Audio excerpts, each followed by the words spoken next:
Hey family, and anybody else watching, and welcome back to As For Me and My House. Today, going out to Kinsey. We are looking at 2 Kings 5 through 8 today. We have a lot of ground to cover, but this is looking at the continuation of where we were yesterday in the transition from Elijah to Elisha. Yesterday we saw Elijah rather, taken up into heaven, and then miracles through Elisha. We'll be looking at more of that today, but we'll be looking at Naaman being healed of leprosy, a floating axe head.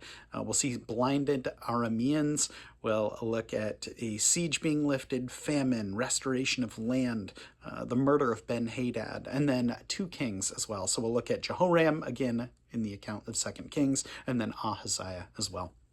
So again, 2 Kings 5 through 8 today. Chapter 5. Now Naaman was commander of the army of the king of Aram. He was a great man in the siege of his master, and highly regarded, because through him the Lord had given victory to Aram. He was a valiant soldier, but he had leprosy. Now bands from Aram had gone out and had taken captive a young girl from Israel, and she served Naaman's wife. She said to her mistress, "If only my master would see a prophet who is in Samaria, he would cure him of his leprosy." Naaman went to his master and told him what the girl from Israel had said. "By all means, go," the king of Aram replied. "I will send the letter to the king of Israel." So Naaman left, taking with him 10 talents of silver, 6,000 shekels of gold, and 10 sets of clothing. The letter that he took to the king of Israel read, "With this letter I am sending my servant Naaman to you, so that you may cure him of his leprosy."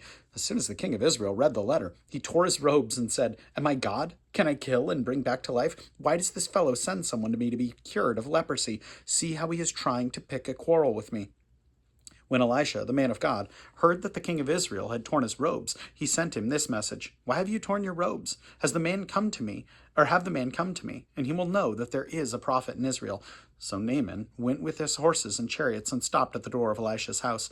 Elisha sent messengers to say to him, "Go, wash yourself 7 times in the Jordan, and your flesh will be restored, and you will be cleansed." But Naaman went away angry and said, "I thought that he would surely come out to me and stand and call on the name of the Lord his God, wave his hand over the spot, and cure me of my leprosy. Are not Abana and Parfar, the rivers of Damascus, better than any of the waters in Israel? Couldn't I wash in them and be cleansed?" So he turned and went off in a rage. Naaman's servants went to him and said, "My father, if the prophet had told you to do some great thing, would you not have done it? How much more then when he tells you, 'Wash and be cleansed'?" So he went down and dipped himself in the Jordan 7 times, as the man of God had told him, and his flesh was restored and became clean like that of a young boy. Then Naaman and all his attendants went back to the man of God. He stood before him and said, "Now I know that there is no God in all the world except in Israel. Please accept now a gift from your servant." The prophet answered, "As surely as the Lord lives, whom I serve, I will not accept a thing." And even though Naaman urged him, he refused. "If you will not," said Naaman, "please let me, your servant, be given as much earth as a pair of mules can carry, for your servant will never again make burnt offerings and sacrifices to any other god but the Lord. But may the Lord forgive your servant for this one thing.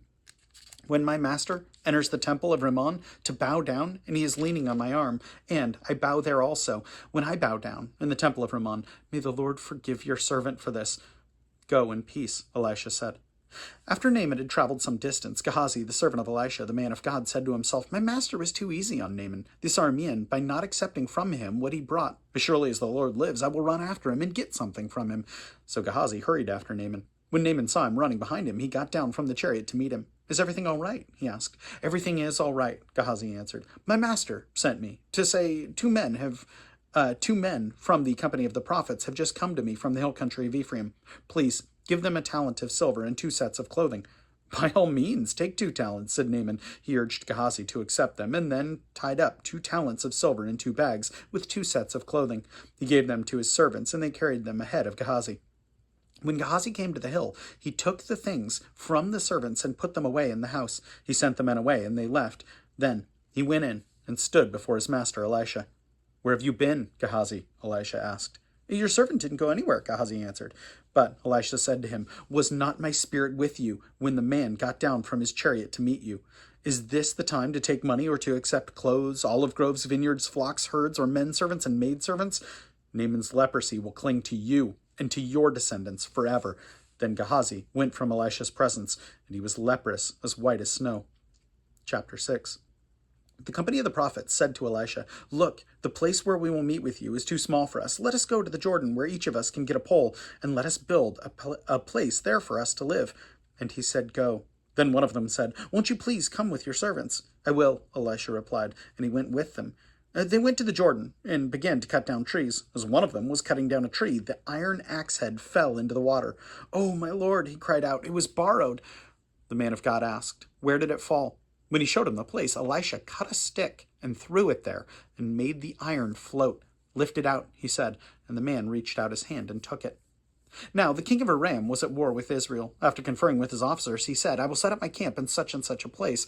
The man of God sent word to the king of Israel, "Beware of passing that place, because the Arameans are going down there." So the king of Israel checked on that place indicated by the man of God. Time and again Elisha warned the king, so that he was on his guard in such places. This enraged the king of Aram. He summoned his officers and demanded of them, "Will you not tell me which of us is on the side of the king of Israel?" "None of us, my lord the king," said one of his officers. "But Elisha the prophet, who is in Israel, tells the king of Israel the very words you speak in your bedroom." "Go, find out where he is," the king ordered, "so I can send men and capture him." The report came back, "He's in Dothan." Then he sent horses and chariots and a strong force there, and they went by night and surrounded the city. When the servant of the man of God got up and went out early the next morning, the army with horses and chariots had surrounded the city. "Oh, my lord, what shall we do?" the servant asked. "Don't be afraid," the prophet answered. "Those who are with us are more than those who are with them." And Elisha prayed, "O Lord, open his eyes so he may see." Then the Lord opened the servant's eyes, and he looked and saw the hills full of horses and chariots of fire all around Elisha. As the army came down from him, Elisha prayed to the Lord, "Strike these people with blindness." So he struck them with blindness as Elisha had asked. Elisha told them, "This is not the road, and this is not the city. Follow me, and I will lead you to the man you are looking for." And he led them to Samaria. After they entered the city, Elisha said, "Lord, open the eyes of these men so they can see." Then the Lord opened their eyes, and they looked, and there they were inside Samaria. When the king of Israel saw them, he asked Elisha, "Shall I kill them, my father? Shall I kill them?" "Do not kill them," he answered. "Would you kill men that you have captured with your own sword or bow? Set food and water before them, so that they may eat and drink, and then go back to their master." So he prepared a great feast for them, and after they had finished eating and drinking, he sent them away, and they returned to their master. So the bands from Aram stopped raiding Israel's territory. Sometime later, Ben Hadad, king of Aram, mobilized his entire army and marched up and laid siege to Samaria. There was a great famine in the city. The siege lasted so long that a donkey's head sold for 80 shekels of silver and a quarter of a cab of seed pods for 5 shekels. As the king of Israel was passing by on the wall, a woman cried to him, "Help me, my lord the king."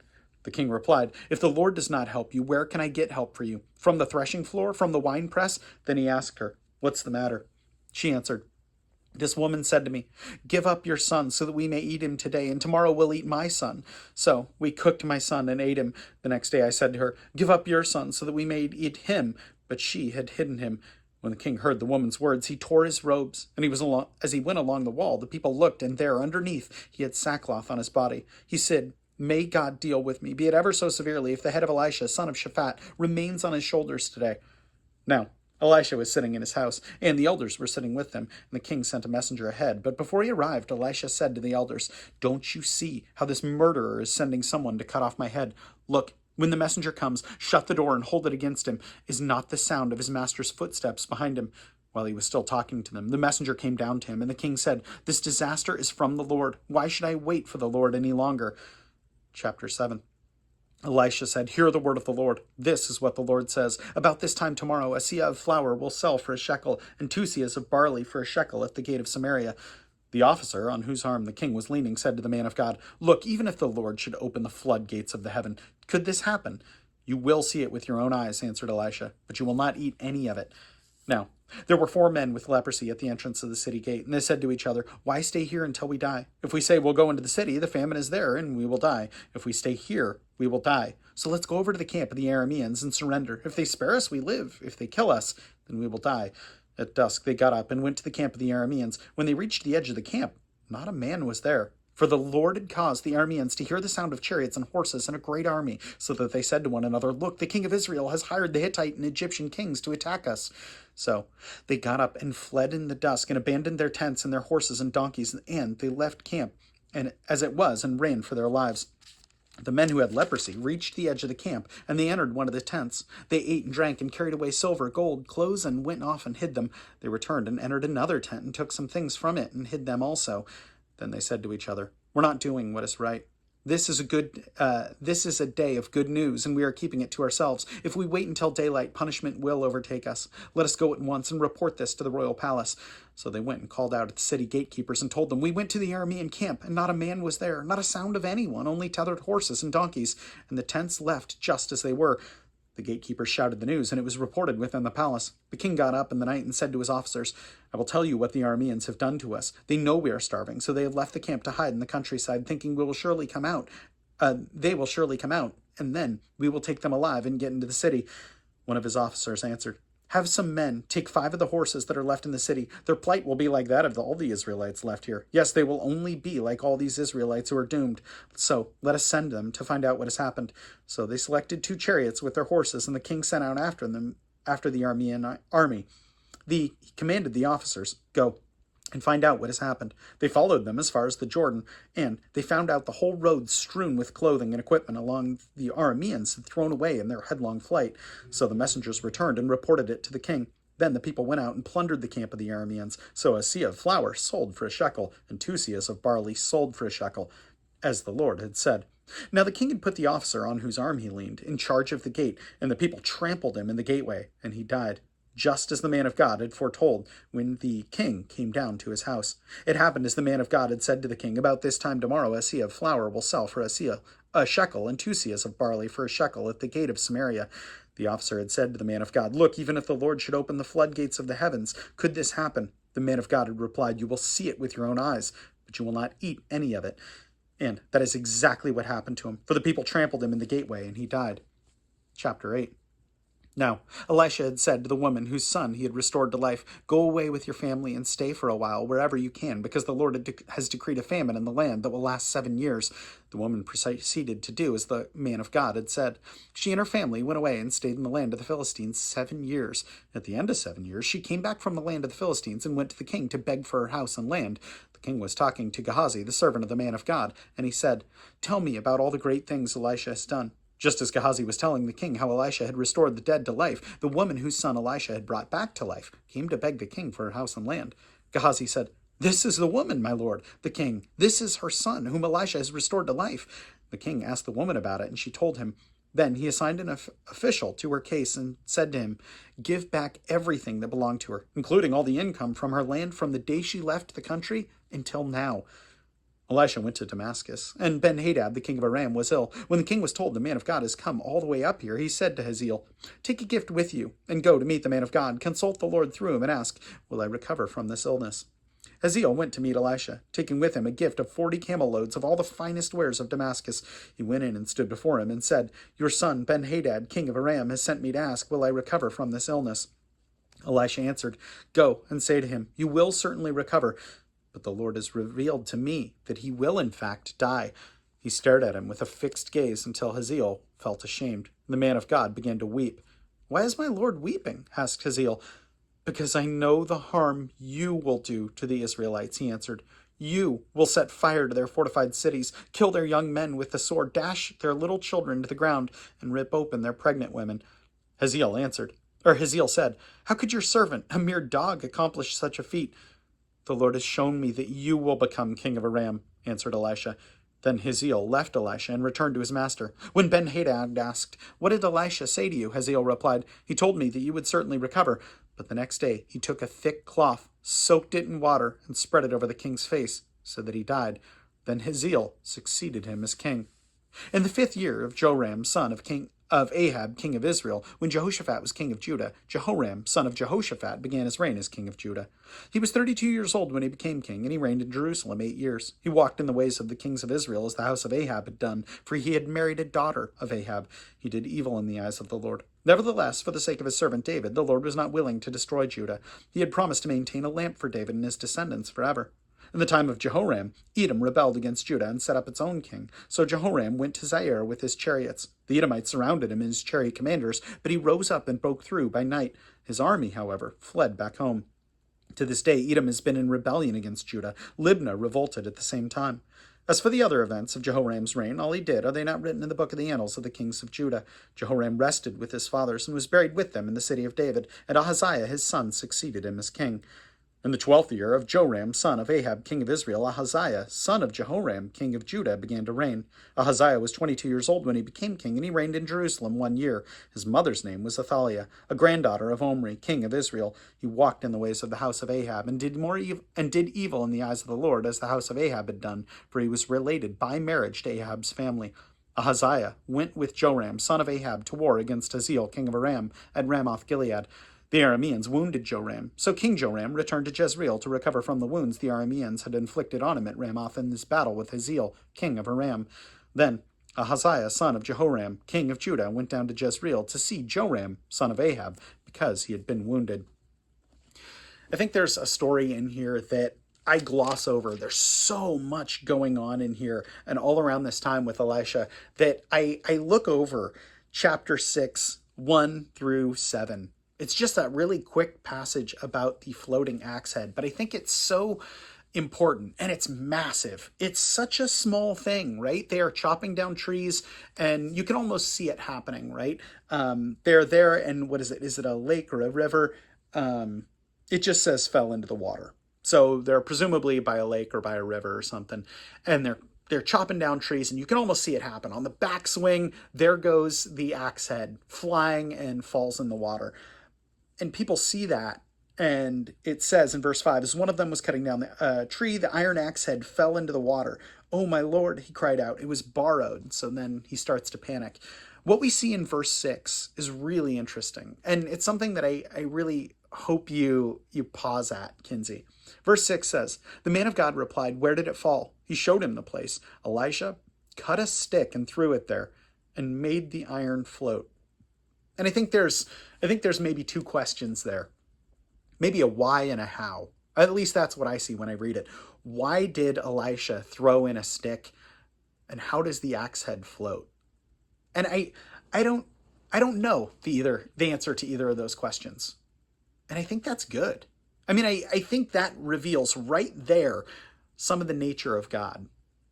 Because we see that I don't know why the man of God did this. Presumably, I mean, it seems really random to do.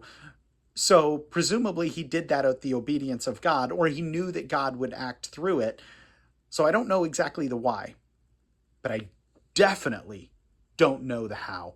Doesn't make any sense. That goes against everything we know about science, that an iron axe head floats, and yet this is nothing for God. It couldn't be easier for God.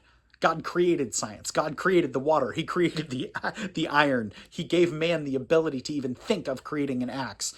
All of this is just nothing for God, and yet it defies everything that we know. And that's who we serve. So that's my prayer for you, Kinsey, that even in this small, tiny passage here, you recognize that is the God that we serve, the God that can make iron float. We don't know how, we don't know why it works, but we know that our God can do that. It's worth praying about, so let's do it. God, I thank you for my incredible daughter. I thank you so much for her, Lord, and I hope that you through me begin to instill this sense of wonder, that I can help her understand how incredible you are, Lord, and yet also help me convey to her the limited knowledge that we have of you, Lord. Help us to recognize how big you are and that you can show new wonders every single day because you are above everything, Lord. We look at creation all day, but help Kinsey to see that you are so much bigger than that creation. My God, I thank you for my beautiful daughter, Lord, and I thank you infinitely more for your son, Jesus. And it's in his name we pray. Amen. Well, Kinsey, I love you tons, and I appreciate you so much, daughter. Good grief. I can't wait for you to watch this. For anyone else that is out there, know that I appreciate you as well, and I will plan on seeing you tomorrow. Have a good one.